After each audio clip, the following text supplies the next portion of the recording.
Well, this one is a bit of a mess.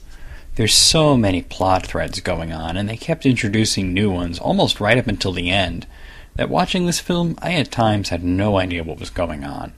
But hell, at least I was entertained. At World's End has all the pirates wanting to go to war with the East India Trading Company, who are being huge assholes. The problem is that one of the pirate lords, Jack Sparrow, is down in Davy Jones's locker and never passed on his pieces of eight before dying, so they have to resurrect him by literally sailing into the end of the world and bringing him back. And nobody ever claims it made sense, just that it looks cool.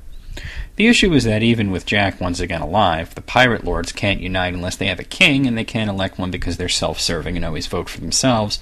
But Elizabeth, who somehow is a pirate lord, gets 2 votes when Jack votes for her, and becomes the pirate king and declares war.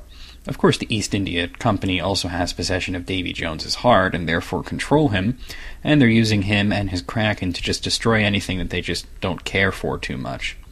We also learn Davy Jones's origin. He had taken the sea goddess Calypso as a lover, and she appointed him to ferry the dead to the next world, giving him eternal life, but in return he can only step on dry land for 1 day in every 10 years to be with her. So one day they just didn't meet, he abandoned his duty and became the Squid Man dude that you see in the movies. It's revealed near the end that Tia Dalma is Calypso, I guess because it was convenient, and she's bound into human form by the pirate lords, who got this information from Davy Jones himself. He's just a huge asshole. And Barbossa and his crew release her, and of course she's pissed off and she starts wrecking shit. There's a huge whirlpool and a battle within it. Like I said, it makes no sense, but it looks cool. There's also a whole subplot with Will and his father Bootstrap, with Will finally accepting his heritage as a pirate. Sadly, even though Davy Jones eventually gets destroyed by Jack Sparrow, Will winds up having to take his place when he gets mortally wounded in battle, and his father cuts out his heart and puts it in the dead man's chest so that he can continue to live.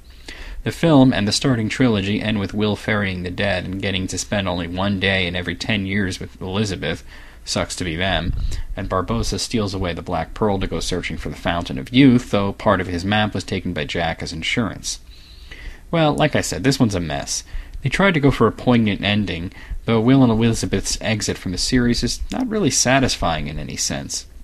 Honestly, I wouldn't be surprised if Will shows up as another Squidman-style villain down the line in Part 9 or whatever.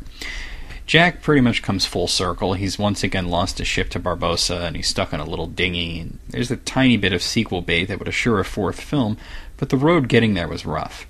The movie looks great and is full of action sequences, but the plot is almost incomprehensible. I've actually simplified it greatly in my synopsis.